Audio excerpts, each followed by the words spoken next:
Why can't we see what's following us? Smile, I shouted. Liz turned as I pressed the shutter. Liz stuck her tongue out. You didn't give me time to make a face, not look weird. But I love your weird face. It's exactly my kind of weird. Instead of replying, Liz reached down, gathered up a snowball, and winged at me with the accuracy of a lifelong softball star. I managed to turn my back so my jacket absorbed the blow. You throw like a girl, I shouted, putting my camera in its pack so I could begin a snowball counterattack. Thank you for the compliment. Liz replied, another fistful of snow bursting against my wool cap. This isn't the battle you want, Jason. You don't have the snowballs for it. We spent the next 5 minutes in a frantic scramble, trading volleys of packed powder and ice. Liz was right. I was no match for her. She had an arm like a siege engine. It was too small of a target. At the end of our little war, I was covered in snow and defeat in equal measure.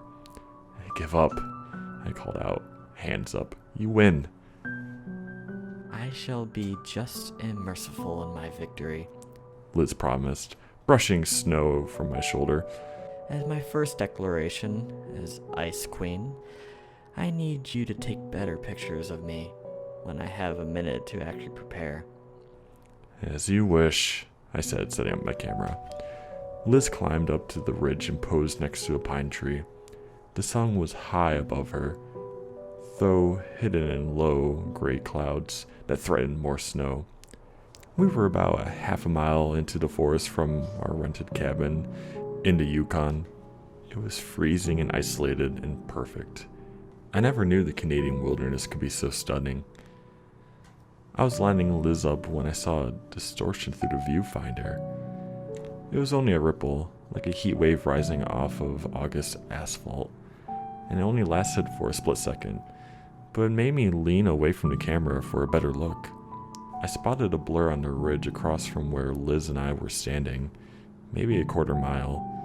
It was only visible when I had the lens zoomed all the way out, and even then, it was only the edge of my vision.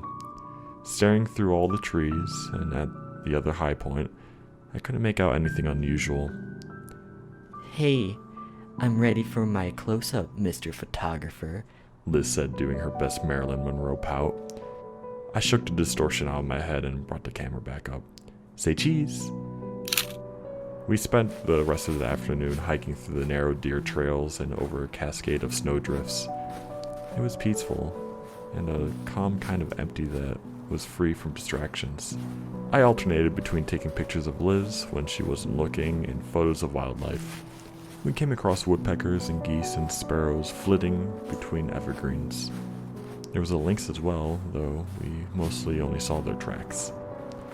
Twice we stopped and changed directions when we encountered a moose, and once we even saw a grizzly bear 100 yards away, standing on the shore of a small stream.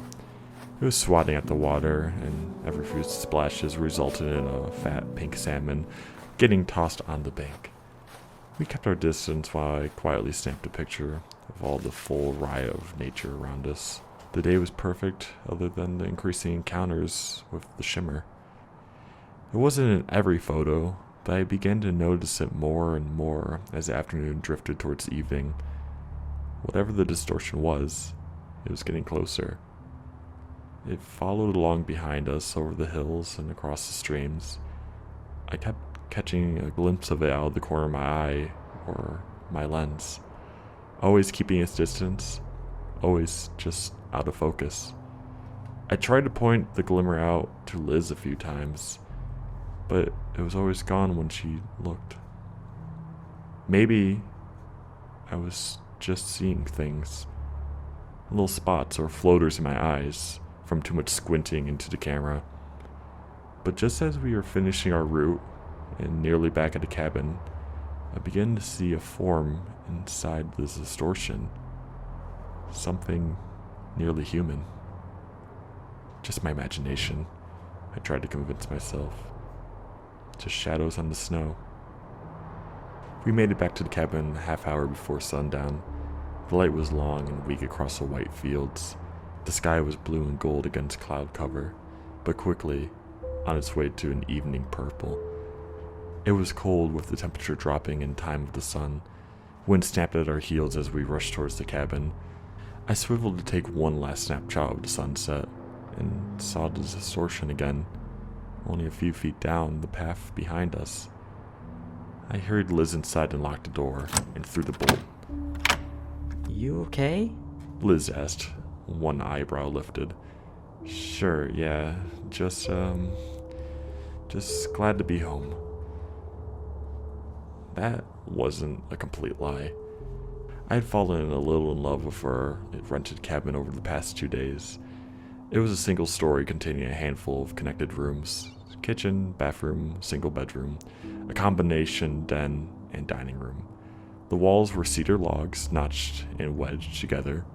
Deep, long rugs with geometric patterns covered the floors. A stone fireplace took up most of an entire wall. Owning a place like that for weekend getaways or summer holidays or a skiing trip, it would be a dream. I tried to put the blurry thing out of my mind. I knew it couldn't be real. Couldn't be anything more than a trick of light or an issue of my eyes. I'm going to work on the pictures we took today in the bedroom, okay? I called out. Have fun. I'll start dinner. Photoshop me so I look extra hot, alright? If you were any hotter, Liz, the cabin would burn down. My wife giggled and started rummaging around for a pan. I headed into my dark room, which was just the cabin's bedroom, but with all the lights shut off. It made me feel like a real old school photographer, sitting on my bed with my laptop perched on my knees, the only light, the glow of the screen as I shuffled through pictures, picking the ones worth editing. I closed the door and put the camera's SD card into the reader. The first photo I loaded was from early in the morning.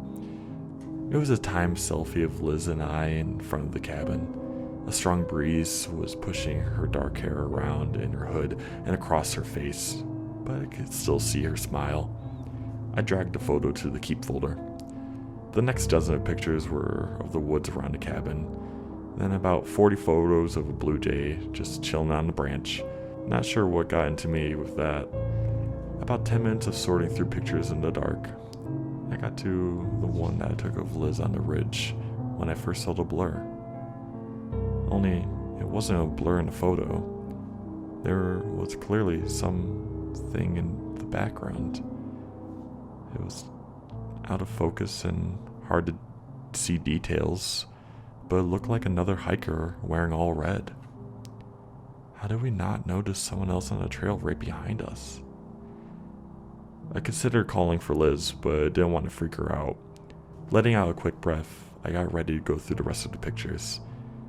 The next couple of shots were all of Liz on the ridge. The thing in red got closer with each photo.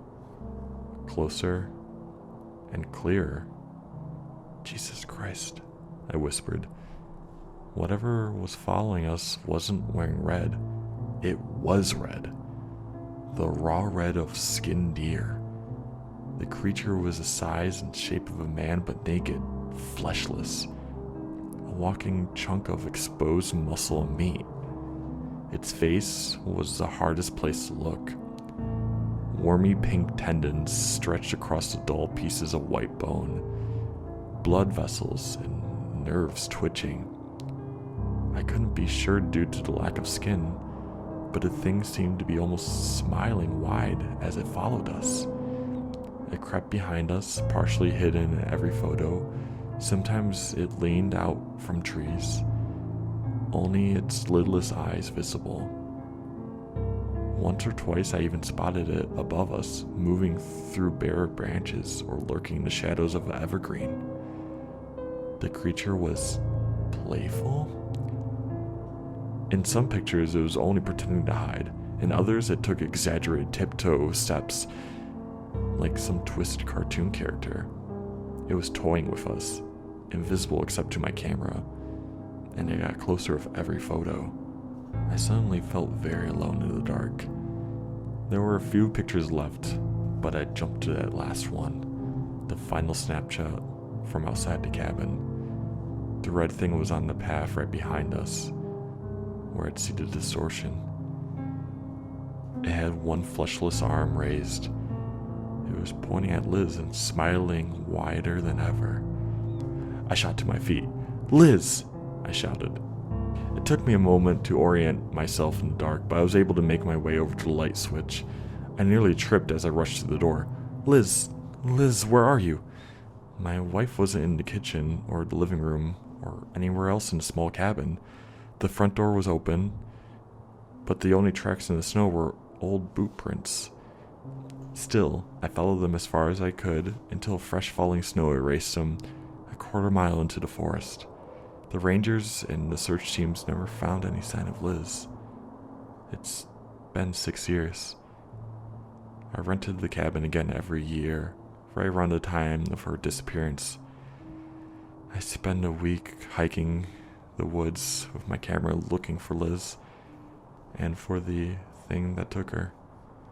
When I dream, I always dream of that last picture of the smiling thing, red, that was pointing.